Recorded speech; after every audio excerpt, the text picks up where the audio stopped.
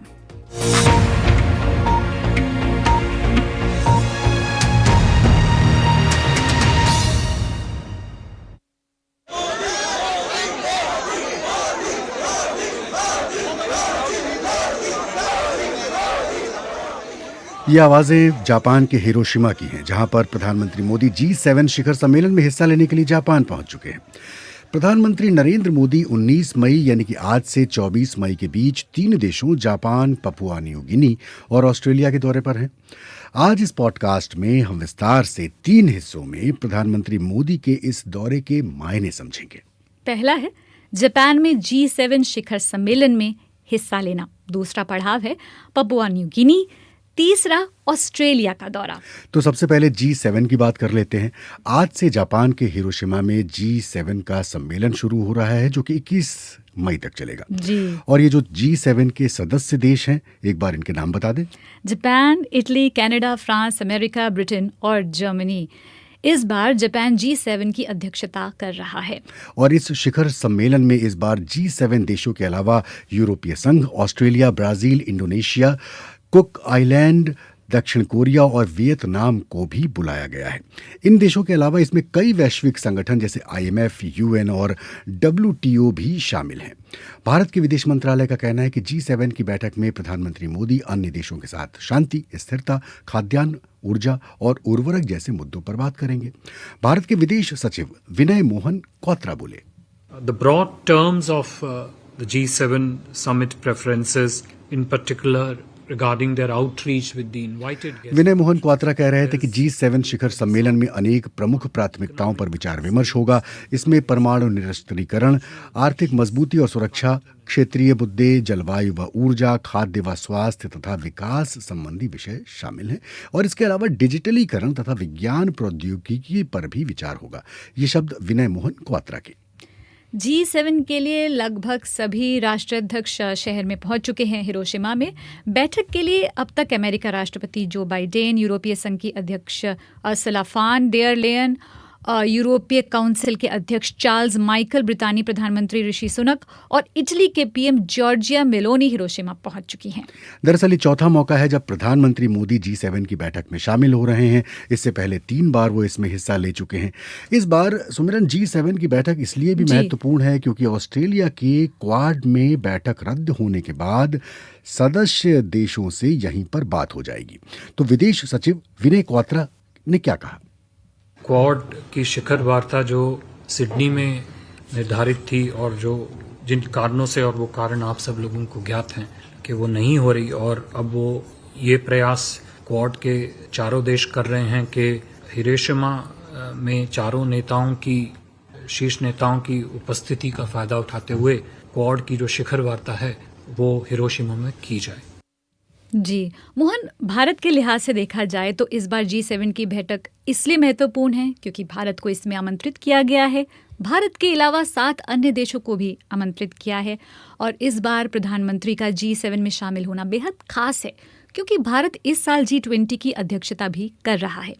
Jawaharlal Nehru university में अंतर्राष्ट्रीय मामलों के जानकार प्रोफेसर स्वर्ण सिंह कहते हैं, आज भारत को उभरती हुई महाशक्तियों की जो एक आपसी तालमेल उभरता हुआ नजर आ रहा है, उसमें जापान है, ब्राजील है, रशिया है, चीन है, इंडोनेशिया, साउथ अफ्रीका, ये सब बहुत से आ जाते हैं। तो आज जो भारत है वो उभरती हुई और जो पहले से स्थापित महाशक्तियां हैं उनकी बैठकों में जाकर बैठता है। तो जो छवि है वो भारत की, उसमें यही परिवर्तन आया है कि आज बड़े बड़े जो महाशक्तियां हैं उनकी बैठकों में भारत को बुलाया जाता है। G7 में करीब 6-7 साल से भारत को हर साल बुलाया जाता है और आज तो भारत वहाँ एक नई हैसियत से बैठेगा ना। G20 आज G7 से कहीं ज्यादा प्रभावशाली है। तो G7 के पुराने क्लब में भारत नामी हो, एक स्पेशल इन्वाइटी हो, और वहाँ वो G20 की प्रेसिडेंसी की हैसियत से भारत के प्रधानमंत्री वहाँ बैठेंगे। इसलिए न केवल G7 क्या कर सकता है आपस में तालमेल से, और G7 G20 में जब आएगा तो बैठ के क्या करेगा उस पर भी बातचीत होगी, उस पर भी तालमेल बनाने की कोशिश होगी। अंतर्राष्ट्रीय मामलों के जानकार प्रोफेसर स्वर्ण सिंह। G7 शिखर सम्मेलन में पीएम मोदी कई देशों के साथ 1-to-1 यानी कि द्विपक्षीय बैठकें करेंगे और इसमें उनकी मुलाकात जापान के प्रधानमंत्री फुमियो किशिदा के साथ भी तय है। और अब से कुछ देर पहले ये खबर भी आई कि मोदी यूक्रेन के राष्ट्रपति जेलेंस्की के साथ भी द्विपक्षीय बैठक कर सकते हैं। मोहन, जापान की जिस जगह यानी शहर हिरोशिमा में ये बैठक हो रही है, इस शहर का इतिहास जो है उसके कई मायने हैं, बहुत इंपॉर्टेंट है। दूसरे विश्व युद्ध में परमाणु हमले से तबाह हुए इस शहर में इस साल 1957 में भारत के पहले प्रधानमंत्री जवाहरलाल नेहरू गए थे। नरेंद्र मोदी वहां जाने वाले भारत के दूसरे प्रधानमंत्री हैं। फुमियो किशिदा के लिए भी हिरोशिमा महत्वपूर्ण है क्योंकि वो खुद इस शहर से आते हैं और मध्य हिरोशिमा ही उनका चुनावी क्षेत्र है। मैंने बीबीसी संवाददाता रेहान फजल से पूछा कि हिरोशिमा की कहानी दूसरे विश्व युद्ध की कहानी कैसे बन गई। देखिए, हिरोशिमा पर अमेरिका ने 6 अगस्त 1945 को परमाणु बम गिराया था। जापान उस समय हार के कगार पर था, लेकिन हथियार नहीं डाल रहा था। एक फाइनल पुश जिसे कहते हैं वो अभी तक नहीं आया था। 7 बजे सुबह जापानी रडारों ने दक्षिण से आते अमेरिकी विमानों को देख लिया, लेकिन उन्होंने कोई इंटरसेप्शन नहीं किया, उनको रोकने के लिए नहीं भेजा गया क्योंकि उस समय जापान में पेट्रोल की बहुत सख्त कमी थी। 8 बजे हमले की चेतावनी थी, वो उठा ली गई और जो रेडियो कार्यक्रम रोक दिए गए थे वो बहाल कर दिए गए। तो ये एक तरह से टोही विमान था। इसके करीब 15 मिनट बाद अनोला गे नाम था विमान का, उसने लिटिल बॉय परमाणु बम गिराया है हिरोशिमा के ऊपर। नीचे आने में उस बम को पूरे 43 सेकेंड लगे हैं और करीब 12,500 TNT के बराबर ताकत थी उसकी। विस्फोट इतना जबरदस्त था कि कंक्रीट की इमारतों को छोड़कर धरती के ऊपर मौजूद हर चीज गायब हो गई थी और ग्राउंड जीरो से करीब 15 किलोमीटर दूर इमारतों के शीशे टूट गए थे और पूरे हिरोशिमा शहर की 2/3 इमारतें 1 सेकेंड के अंदर ध्वस्त हो गई थी। 2,50,000 आबादी थी हिरोशिमा की उस समय, उसमें से 30% यानी 80,000 लोग मौत के गर्त में समा गए थे। 3 दिन बाद यानी 9 अगस्त को अमेरिका ने एक और परमाणु बम गिराया जापान के एक दूसरे शहर नागासाकी पर और उसमें भी उतना ही नुकसान हुआ, उतना ही बर्बादी हुई और जाहिर है इसके बाद जापान की सेना ने अमेरिकी सैनिकों के सामने आत्मसमर्पण कर दिया। तो रेहान फजल बता रहे थे कि हिरोशिमा क्यों महत्वपूर्ण है और आप जो श्रोता हमें सुन रहे होंगे आप ये सोच रहे होंगे कि इस G7 के प्रोग्राम में हम हिरोशिमा की बात अचानक क्यों करने लगे।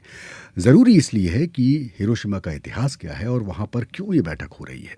अब चूंकि बात हिरोशिमा की हो रही है इसलिए ये बताना भी ज़रूरी है कि हिरोशिमा में पीएम मोदी की मौजूदगी इसलिए भी महत्वपूर्ण है क्योंकि भारत ने परमाणु अप्रसार संधि यानी कि NPT पर हस्ताक्षर नहीं किए हैं।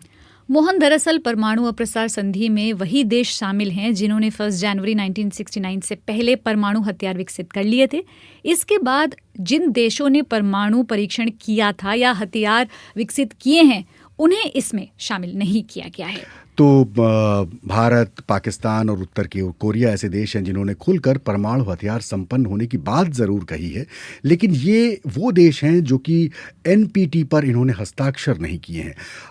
अब ये जो विषयांतर हमने किया था परमाणु वाला, अब हम वापस मुद्दे पर आते हैं। प्रधानमंत्री मोदी की यात्रा का दूसरा चरण यानी कि पपुआ न्यू गिनी। प्रधानमंत्री नरेंद्र मोदी एशिया प्रशांत क्षेत्र के देश पपुआ न्यू गिनी जाने वाले भारत के पहले प्रधानमंत्री हैं। यहाँ पीएम मोदी 22 मई को होने वाले इंडिया पैसिफिक आइलैंड्स कोऑपरेशन सम्मेलन के सह अध्यक्ष होंगे।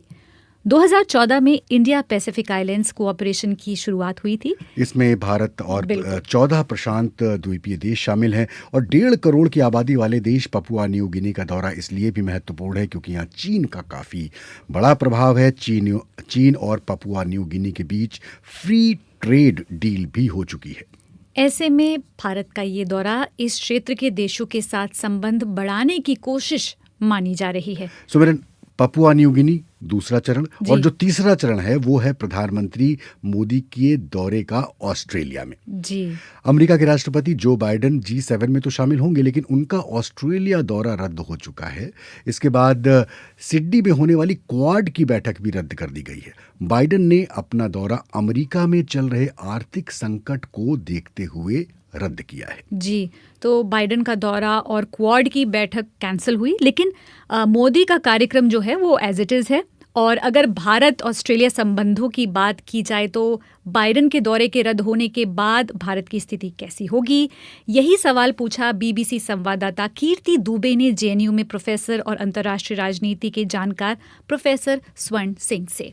मुझे लगता है एक जो इमेज बनने वाला था ना कि भारत अमेरिका के साथ जुड़कर उस क्षेत्र में जाकर कुछ करना चाह रहा है, बाइडेन की यात्रा रद्द होने से फायदा है भारत के प्रधानमंत्री स्टार रहेंगे ना, एक इंडिपेंडेंट बात होगी। वहाँ के भारत के प्रधानमंत्री गए हैं, वो बाइडेन के साथ नहीं गए हैं, वो 2 दिन का दौरा है, हालांकि बाइडेन 3 घंटे के लिए जाने वाले थे वहाँ। तो अब ये सीधा भारत को मौका मिलेगा कि उन देशों से कैसे जुड़े और क्या करना चाहता है, और क्योंकि उनकी जरूरतें बहुत साधारण होती हैं, इसलिए भारत वहाँ काफी योगदान दे सकता है। भारत बहुत कंपेटिटिव नजर आ सकता है कि बड़ा अट्रैक्टिव है भारत, जो उनके लिए कर सकता है, क्योंकि उनकी जरूरतें सिंपल हैं। क्योंकि ऑस्ट्रेलिया के जो प्राइम मिनिस्टर अल्बनीज वो अभी आए थे होली के दौरान भारत में और बहुत भव्य दिव्य स्वागत हुआ, और अब मोदी जा रहे हैं, आप इसको कैसे देखते हैं?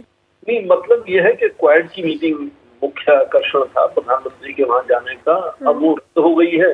तो आप देखें कि प्रधानमंत्री मोदी जो है वो अपने आप को बहुत व्यस्त रखते हैं, कहीं भी जाते हैं तो 5 दिन में 12, 20, 25 मीटिंग कर लेते हैं। तो जब वो सिडनी जाने वाले थे तो इस क्वाड सम्मेलन के साथ साथ उनकी और भी कई वहाँ मीटिंग्स तय हो चुकी थी, जैसे वो ऑस्ट्रेलिया सीईओ की मीटिंग है, वो हमेशा भारतीय मूल के लोगों से मिलते हैं, वहाँ के प्रधानमंत्री से बायलैटरल होने वाला था। तो वो चीजें जो बाकी मीटिंग्स हैं वो तो है ही, वो तो या तो सब कुछ रद्द करना पड़ेगा। और फिर प्रधानमंत्री का मुझे लगता है कि कार्यक्रम अगले 1.5 या 2 साल तक पहले ही बन जाता होगा। तो ठीक है, भारत के प्रधानमंत्री वहाँ जाएंगे और जो बाकी कार्यक्रम थे उनमें वो शामिल होंगे, और उनको यदि 1, 2, 3 घंटे कहीं अलग से बैठने के मिल जाते हैं तो वो भी भारत के लिए अच्छा है कि इतना हेक्टिक वो रहते हैं कि उनको जो गहरी सोच है भारत को कहाँ ले जाना है उसका भी बीच में मौका मिलना चाहिए। कभी कभी मुझे लगता है वो ध्यान रखते होंगे, पर यदि 2-3 घंटे खाली हो जाते हैं वहाँ उनके, तो मुझे लगता है उसमें भी शायद वो कुछ ना कुछ इस तरह का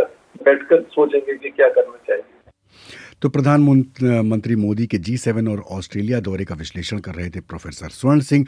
वहाँ पर G7 की बैठक में कौन कौन से मुद्दे उठेंगे, कौन कौन से अंतर्राष्ट्रीय मुद्दे हैं, उसकी रूपरेखा तैयार हो चुकी है, और ये माना जा रहा है कि रूस यूक्रेन युद्ध का भी मुद्दा इस पे डिस्कशन हो सकता है। यहीं पर आपको बता दें कि प्रोग्राम के अगले चरण में हम विस्तार से चर्चा करेंगे कि जिस आर्थिक संकट की वजह से अमेरिका के राष्ट्रपति जो बाइडेन ने अपना दौरा रद्द किया है वो संकट क्या है, और कैसे दुनिया की सबसे बड़ी अर्थव्यवस्था इस दुष्चक्र में फंस गई। शुरू ਤੋਂ ਹੀ ਆਣਾ ਜਾਣਾ ਲੱਗਾ 47 ਤੋਂ ਬਾਅਦ ਆਉਣ ਜਾਣ ਸੀਗਾ ਫੈਮਿਲੀ ਦਾ। ਉਸ ਤੋਂ ਬਾਅਦ ਅਸੀਂ ਗਏ ਸੀ 2016 ਦੇ ਵਿੱਚ, ਉੱਥੇ ਮੇਰੀ ਇੰਗੇਜਮੈਂਟ ਹੋਈ। 23 ਦੇ ਵਿੱਚ ਵੀਜ਼ਾ ਮਿਲਿਆ ਸਾਨੂੰ 2023, ਅੱਜ ਸਾਡਾ ਵਿਆਹ ਹੋ ਗਿਆ, ਤੁਹਾਨੂੰ ਇਕੱਠੇ ਬੈਠੇ ਨੇ। तो कार्यक्रम में ये एक टीजर है कि सगाई के 7 साल बाद कैसे भारत के नमन की हो गई पाकिस्तान की शहलीन। लेकिन उससे पहले हमें टिप्पणियां पढ़नी होंगी, पढ़ डिजिटल लेते हैं। चिट्ठियां। तो फिर मैं यूट्यूब से शुरुआत करूं। संगीता खड़के हैं, जिनको प्रोफेसर स्वर्ण सिंह की जो उनका जो विश्लेषण था वो उनको अच्छा लगा। साथ ही धारा मीना हैं जो लिख रहे हैं कि रेहान फजल का जो हिरोशिमा पर जानकारी थी वो उन्हें बहुत पसंद आई। मनोहर चमोली जुड़े हुए हैं, दिलशाद उस्मानी हैं, कुलदीप सिंह झाकर जुड़े हुए हैं, तन्नू कुमारी हैं जो कह रही हैं कि मैं क्लास 10th की छात्रा हूँ और मुझे BBC सुनना बहुत पसंद है। और मोहन, अगर आप शायद इनकी टिप्पणी शामिल नहीं, वो शायद कोई और थी, वो क्लास 8th की अच्छा, वाह क्या बात। हाँ, स्टूडेंट थी। आप बताएं, फेसबुक पे कोई टिप्पणी? फेसबुक पर बहुत सारी टिप्पणियां हैं। मेरे पास जो नवनीत मिश्रा की टिप्पणी है कि अमेरिका के बैंकों के डूबने और उसके कर्ज संकट का भारत पर क्या असर होगा। नवनीत भाई, बस कार्यक्रम के अगले मुकाम पर हम आपको सुनाने वाले हैं। मदन लाल लिख रहे हैं कि जॉन जे बाइडेन अपनी आगामी चुनाव में पार्टियों की मजबूती के लिए ऊटपटांग निर्णय लेंगे। मनोहर चमोली लिख रहे हैं कि भारत को चाहिए कि वो एशिया में नेतृत्वकारी मुल्क के तौर पर उभरे और विश्व स्तर पर अपनी उपस्थिति तो उसे दर्ज करानी ही होगी। भी। अब्दुल वाहिद एक टिप्पणी कर रहे हैं, जम्मू कश्मीर से हमें सुन रहे हैं। उसके अलावा मनोहर लिख रहे हैं कि आज का दिन भर बहुत शानदार है। रजनीकांत शुक्ला कह रहे हैं कि अब भारत अब दुनिया में अपनी बात मजबूती से रखता है।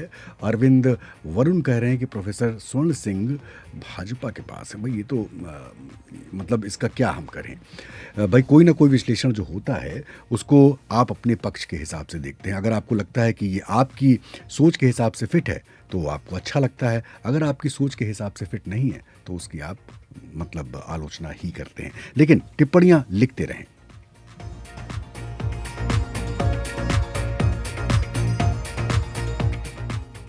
कार्यक्रम में अब हम अगले पड़ाव पर आ गए हैं। बिल्कुल, आज की दूसरी बड़ी खबर पर आते हैं।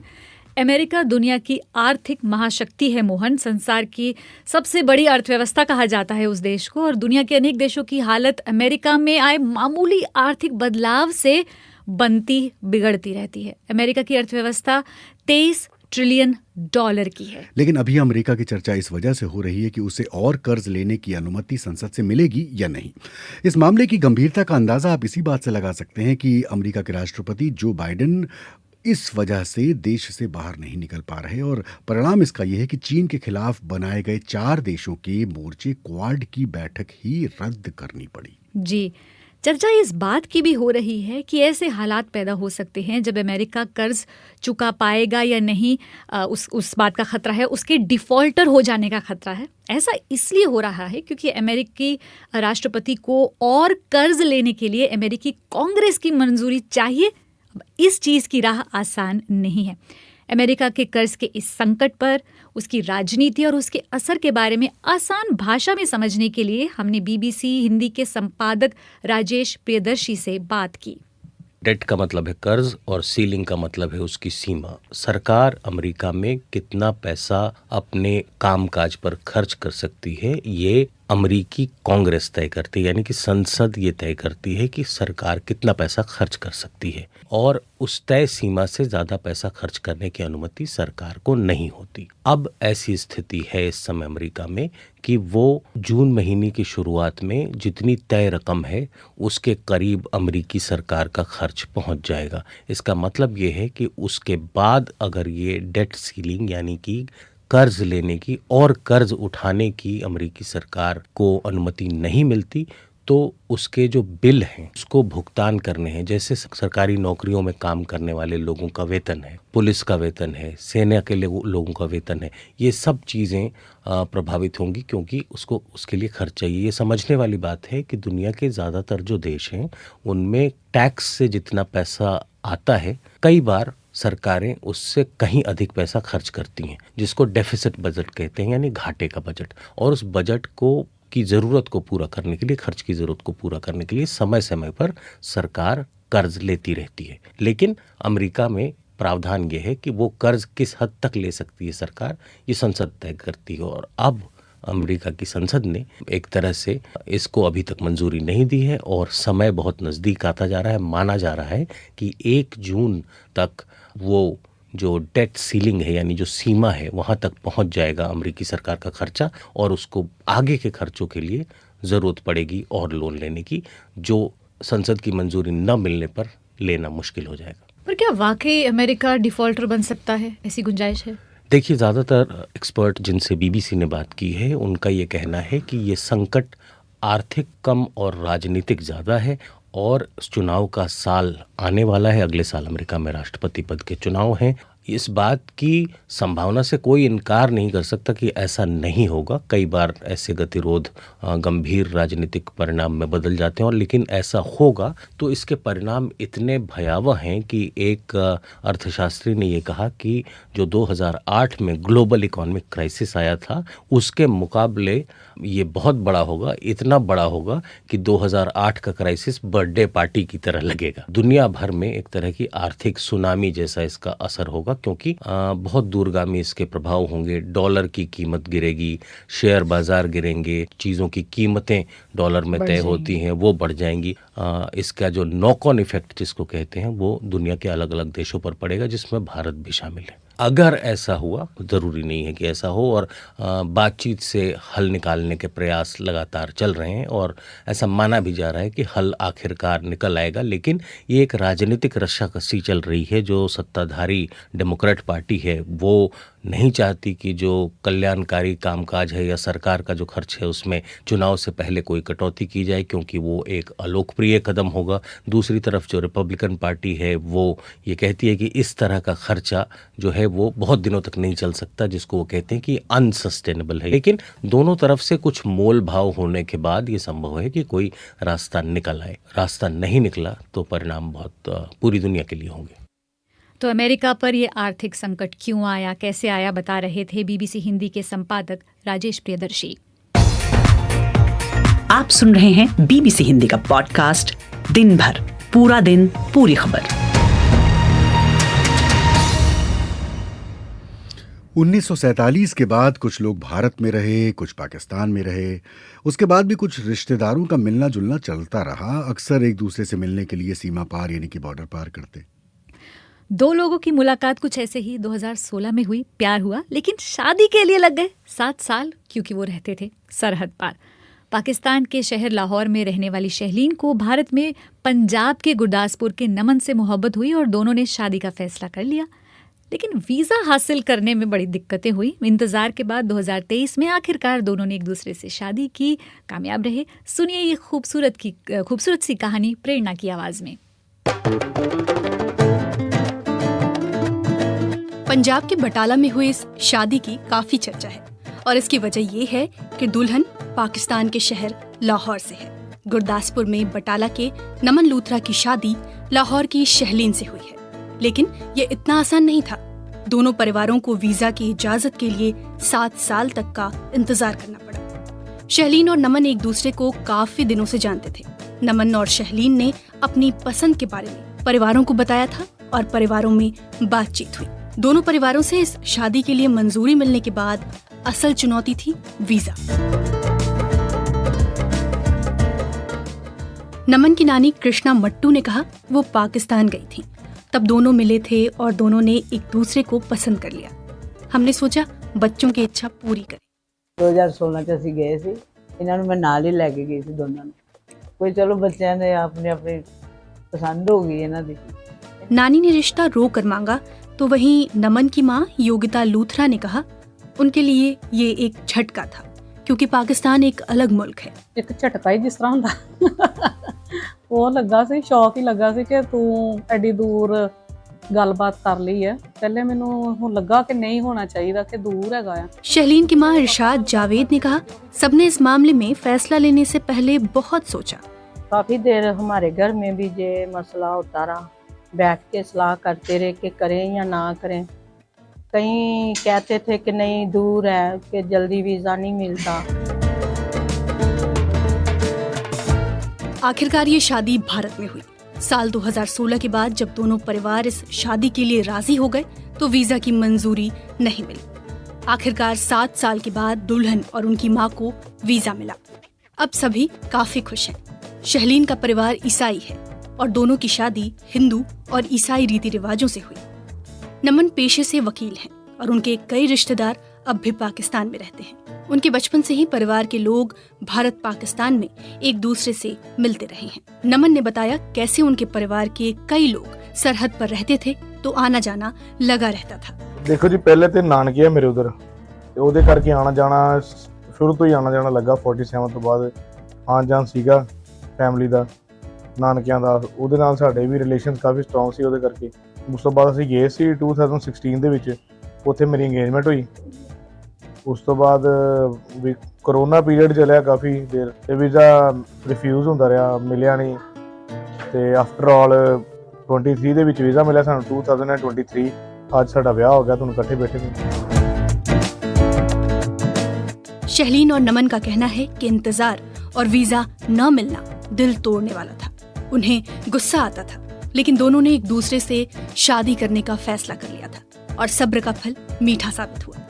वीजा न मिलने पर नमन और शहलीन ने एक दूसरे से करतारपुर कॉरिडोर में मुलाकात की। उनके परिवार भी वहां मौजूद थे।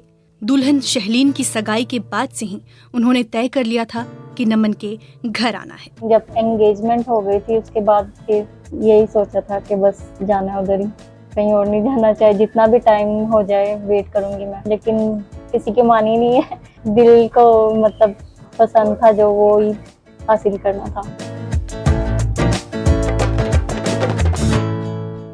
कैसी लगी ये कहानी हमें ज़रूर बताइएगा जी। और इस खूबसूरत सी मोहब्बत की कहानी के बाद जाने से पहले आपको आईपीएल का स्कोर बता देते हैं। मुकाबला चल रहा है पंजाब किंग्स 11 और राजस्थान रॉयल्स की टीम के बीच। राजस्थान रॉयल्स ने टॉस जीता और डिसाइड किया कि वो करेंगे बॉलिंग। और जहां तक स्कोर की बात है आपको बता दें 46 पर 2 विकेट गिर चुके हैं पंजाब की टीम के। तो ये तो स्कोर हुआ। इस समय की फिलहाल की सबसे बड़ी खबर है कि 2000 रुपए का नोट चलन से बाहर हो गया है। तो अगर आपको ये मालूम करना है कि आप क्या करेंगे और क्या नहीं करेंगे, bbchhindi.com पर इस समय ये लीड खबर लगी हुई है। इसको पढ़ने के लिए आप हमारी वेबसाइट पर आ सकते हैं। फिलहाल मोहनलाल शर्मा को सुमिरनप्रीत कौर के साथ और तिलक राज भाटिया के साथ विदा दें। हम विदा ले रहे हैं और आपसे अगली मुलाकात हमारी कब होनी है आप जानते ही हैं, सोमवार को हम आएंगे। तब तक नमस्कार। नमस्कार।